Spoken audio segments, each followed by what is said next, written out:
Good afternoon, one and all.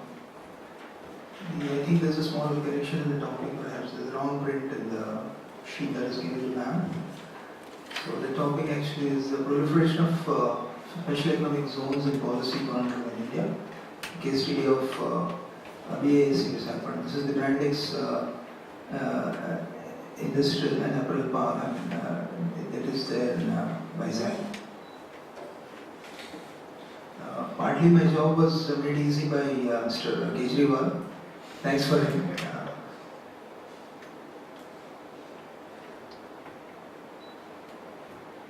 So the presentation is, scheduled like this.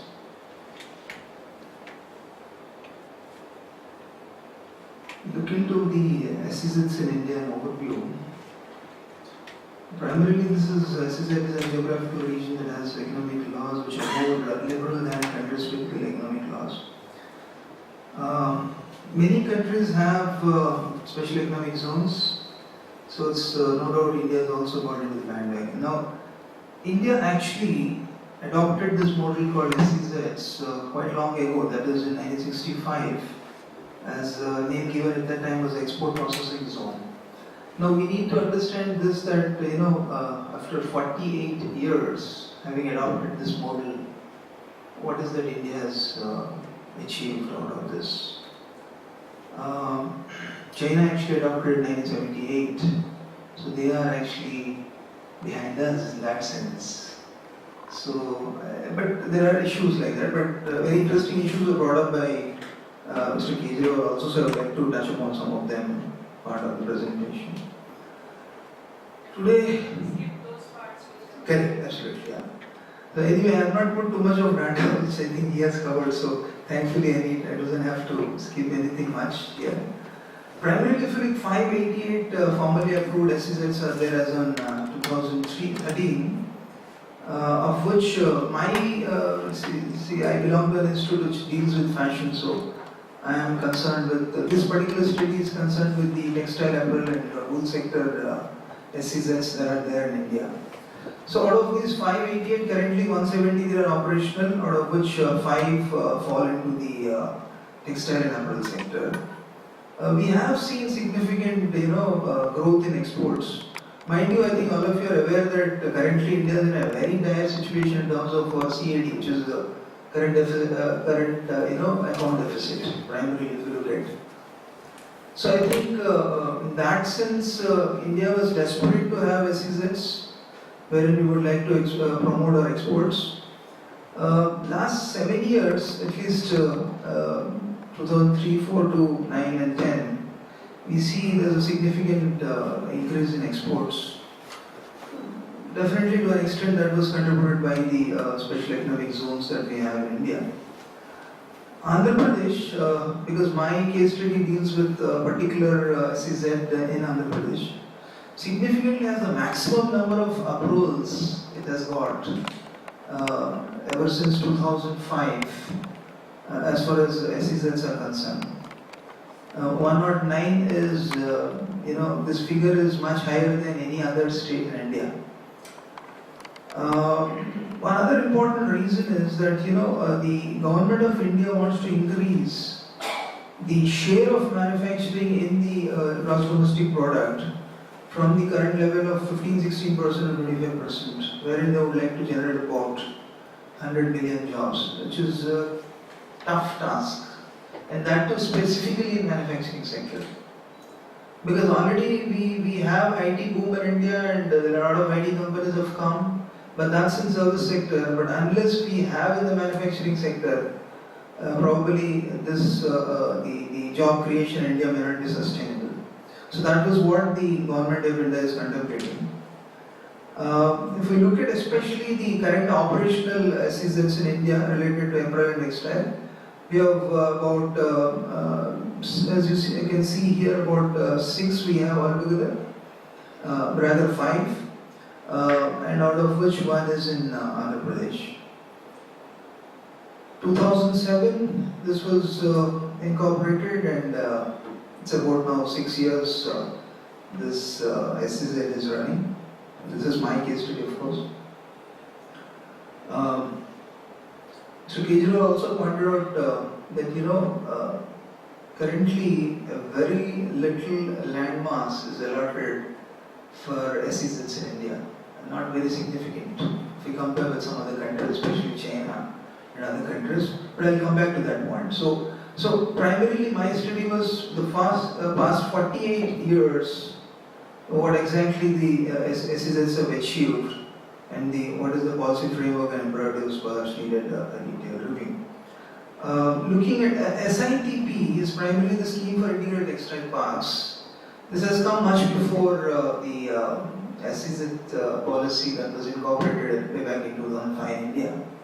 But the point that we need to understand is that even the SITP, that is the scheme for integrated textile parks, this has a provision wherein the typical integrated textile park could be converted into an SEZ, and all the provisions of SEZ will apply to the integrated textile park as well. So therefore, in that sense, this unique park that we have in Vizag has ramifications for the future of India. We will look into that as we progress. Primarily targets industrial clusters, locations with high growth potential, which require strategic interventions by way of providing world-class infrastructure support. As on today, we have about 61 projects were sanctioned under this scheme for integrated textile parks, and Andhra Pradesh has 7, and rest of the states we have various figures. But as you can see, it is skewed. I mean, as in the case of SEZ, it's also 588 application, approved SEZs that we have in India. What we have is there's a lot of skewness in it, in the sense that was it given region-wise or state-wise, was it given across the states and regions in a democratic manner, or was it given those who are more enterprising or those who have more power, they have garnered more approvals? That perhaps we need to see. But this is how the picture looks like. So out of the 11 projects, out of the 61, 11 are right now completed and running, out of which 2 are in Andhra Pradesh. And this BISC park is, which is Vizag, is one of them. If you look at need for textiles and apparel SEZs in India, we need to understand perhaps the background of this industry. Primarily, why I'm interested in highlighting a study on this industry is that it accounts for 5% of GDP, India's GDP, 40% of total industrial production, 4% of the global textile and apparel trade, and 14% of India's manufacturing exports. But a significant, and the second largest provider of employment, providing employment to about 38 million people. So, therefore, we in India, as one of the second largest populated country in the world, definitely we need industries which are labor intensive, which can give more jobs for our people. Quickly, if we look at how the textile industry emerged in this country, essentially if you see till 1974, textile industry is located mostly in the consumption centers, which is the United States, Europe and Japan. Now, subsequently what happened is we have this multi-fiber agreement system that was prevailing, and that time it slowly moved into other countries like Hong Kong, Taiwan and Korea. And then a new multilateral agreement that has come up, it is called ATC, Agreement on Textiles and Clothing. That's the period from 1995 to 2005. So that was the period, as you see, India comes into play. Now, many of you may not be aware that National Institute of Design, that was a Government of India institution, came into existence in 70s. But when fashion, the textile industry is growing tremendously in India, which was in the 1990s period, there was not even one fashion college in India.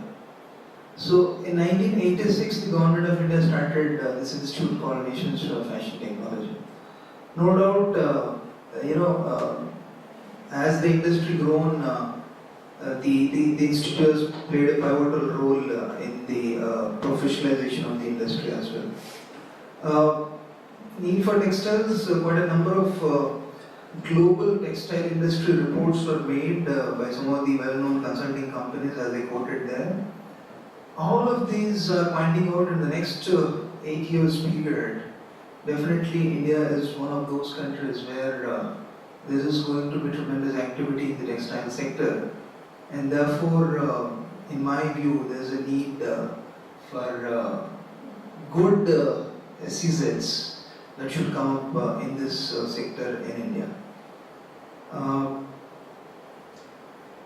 Especially in the ATC period, that is the Agreement on Textile and Clothing period, 1995 to 2004, the global trade has increased tremendously in the apparel exports from $310 billion to about $450 billion. So, there is a great opportunity, and as you see the next slide, what we are seeing here, India did not falter in this opportunity.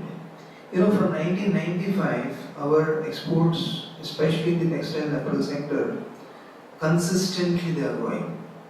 But if you see, we are still at about 11th position.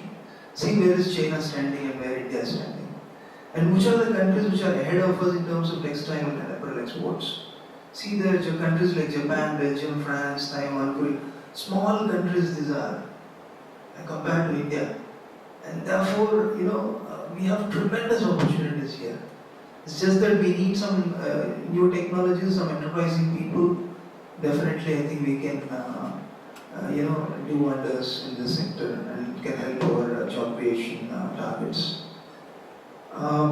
Looking into this particular SEZ where I did a small case study, that is the Brandix India Apparel City, which is in Vizag. Probably I have a little time, I would like to show a quick presentation on that, on video one.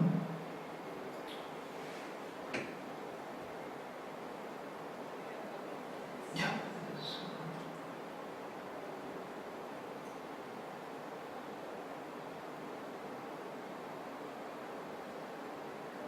Is the audio working? I don't.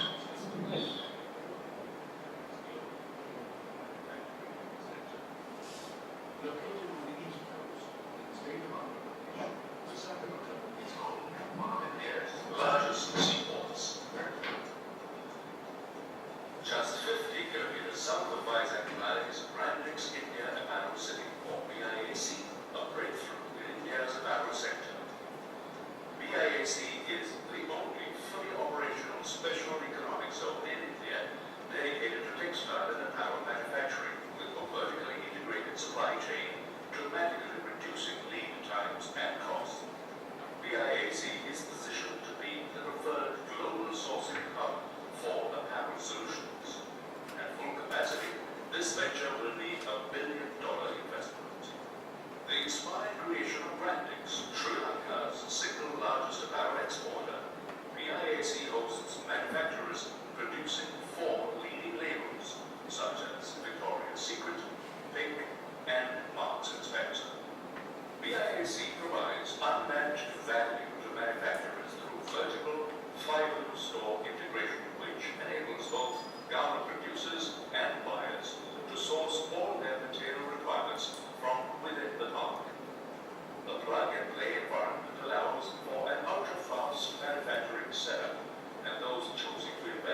BIAC's ISO 14001 certified environment management system guarantees continuous compliance with all applicable environmental regulations. The 1,000-acre facility is an hour away from Vizag Port and is well connected by road and rail to other major ports as well. An on-site customs processing station ensures quick and secure logistics. State-of-the-art telecommunication facilities allow for voice and data transmission services across the entire park. The IAC has over 250 acres of land dedicated to non-processing facilities, including a 120-acre green belt, housing, hotel rooms, recreation facilities, meeting spaces, and fine dining options. To enable new units to swiftly commence operations, the IAC offers end-to-end support services, including seamless navigation of regulatory formalities and project management. Tax and trade benefits of locating at the IAC include complete exemption of duty on all imports, the concession income tax rate for 15 years, duty-free access into Japan through the Indo-Japan FTA, and FTA with EU is under negotiation. Current manufacturers hosted by the IAC include Brandix Apparel India, the single largest ladies' underwear manufacturing facility in India. Seeds Intimate Apparel, a four-way joint venture between Brandix Sri Lanka, Brand Dot, and Mask Industries USA and Global China. Quantum Clothing, a UK-based company manufacturing ladies' innerwear and men's shirts. Ocean India, a fabric mill for knitting, dyeing, and printing. Pioneer Elastics, a China-based company manufacturing. Okay, I think we don't have enough time, so I'll cut it short. The point I would like to mention here is that I'm not standing here to promote this park. I am a representative of this park. The point I would like to highlight here is that I have visited this park myself and I have seen all these facilities. So there's nothing, what they are claiming and what is in reality, there's no gap. By and large, things are there. So that's the point I wanted to highlight there. But moving on, what are the bottlenecks plaguing this particular project? 1,000-acre land was given. Vizag is a prime place, many of you know it. So this is not exactly in Vizag, roughly about 75 odd kilometers is a place called Ashtapuram. So there, this particular park is located. Currently, what is happening? 5 years, the target given was $1 billion investment and 60,000 jobs should be created. That was the target given to this project developer. So, what is happening now? Dr. Jayesh Ranjan was there in the morning session. He represents APIC, which is one of the key interlocutors as far as this particular park is concerned. Current situation is the number of jobs created is not more than 15,000 as they claim, which in my view is not appropriate. It is not 15,000. Yet, even if we take the claim, it is falling short. And that $1 million mark, they were nowhere near. So, what are the park is claiming? What are they saying? Non-availability of necessary social infrastructure in and around the park. So this is a far-off place from Vizag. Not much of social infrastructure is around. Power supply, as we see in the state, has been pretty bad, and the park has also suffered that. And hence, at times they are forced to procure power from private suppliers, and it's a huge cost. They have to pay for that. 50 acres of land is still in litigation out of those 1,000 acres that were given. The government of Andhra Pradesh promised a 4-lane road, which is not at all there as of now. But why they promised and why they could not deliver, people don't know. Availability of skilled labor in and around that place is also a problem. and certain income tax benefits under section 1150 are not yet passed on to the the companies that have started in this park. And of course, the state bifurcation issue has been affecting this particular park, because the international investors may not be keen to come to a state where there is political instability. So that was one of the other factors which is affecting it. But now I'll come back to this issue of the policy paralysis. I tried to find out, is there any national vision document for SEZs in India, and I failed to get one. So what does this, when in 2000, see actually 1965 itself we have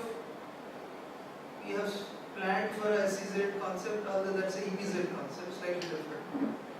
But we know about SEZs because let's understand that SEZ concept came into the world way back in 97 when India got independence. This is in US.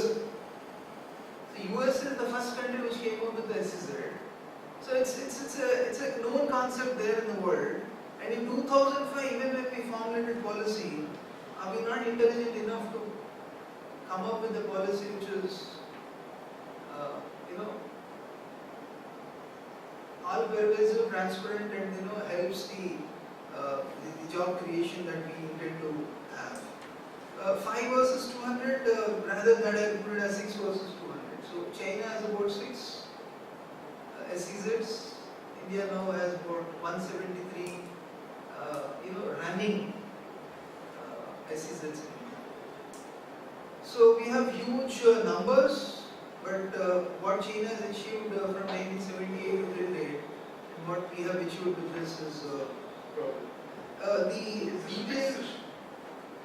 This detailed project report presented by the project developer, that is BISC, where they have mentioned about 17 units, but currently the capacity is for 30 units, whereas only 12 units have come up. So the target was minimum of 17 units, 60,000 jobs, $1 billion investment is what the target is. So where do we stand? We are able to see there. Large expatriate communities working in this park. When I visited there for a certain reason from my institute, I found that a lot of Sri Lankans, Filipinos, Koreans and other people are working there. And the reason they have given is talent is not available in India, and hence they have to get the people from outside. So we have represented to them and we mentioned to them that did you inquire whether talent is available or not in India? And then subsequently we are glad, I am glad to say here that last year they came, many of these companies came for placements in our institute and they have recruited our students. So therefore this expatriate community, see always we are talking about job creation. What about the income that these people are going to get? Are we talking about just subsistence level of income to the people? Are we talking about substantial amount of salaries to be generated by these parks to our own people of this country? So that issue should be looked into there also. I think I'm coming almost to my last slide.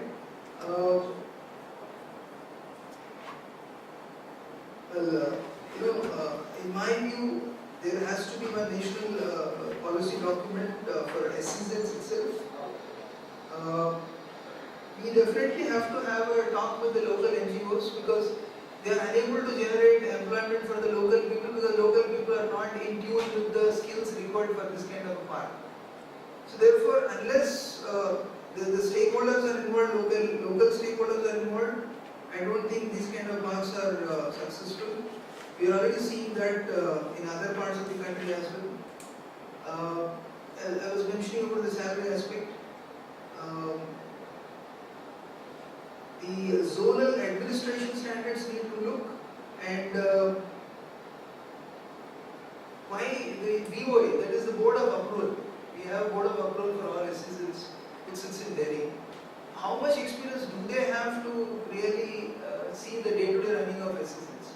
So don't they require sensitization, don't they require hands-on experience? So my view is that they should also get hands-on experience, they should come down to these parks and stay there and do internships as most of our, all of the faculty and students do. They should also do the internship, then only they realize the bottlenecks these parks being faced.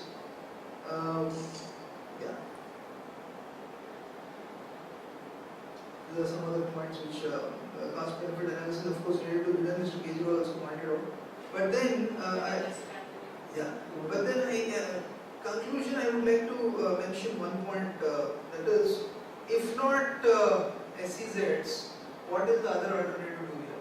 And this is one point which I have raised here. What new paradigms do we have? Do we have any other alternatives if not SEZs? Unfortunately, as the government of India felt, they aren't. But in my view, I have one final point to raise and then conclude here, and that is, today if you want to apply for a job visa to US, very difficult to get. And similarly, if you want to apply for a job visa in Europe, it will not be very easy to get. But I can tell you, United States of America right now has got 1.5 lakh visas ready. If you want to go and invest in USA, if you want to become an entrepreneur in USA, they are offering 1.5 lakh visas. Britain is offering visas to people to come and invest in Britain. Now, my point of view is, we have so much of talent pool in India. We have a lot of NRIs who settled in all over the world and working for the best of the companies in the world. Why can't the government think and sponsor these students to go overseas and pursue entrepreneurial courses, come back, and rather than spending thousands of crores of money on these SEZs and providing facilities to the foreign companies, why not encourage our own students? I mean, have a five-year bond with them. Let them study there in the world universities, come back and start entrepreneurial units here itself. I mean, definitely that won't spend, you don't have to spend so much of money, and I think our talent pool can get jobs as well as get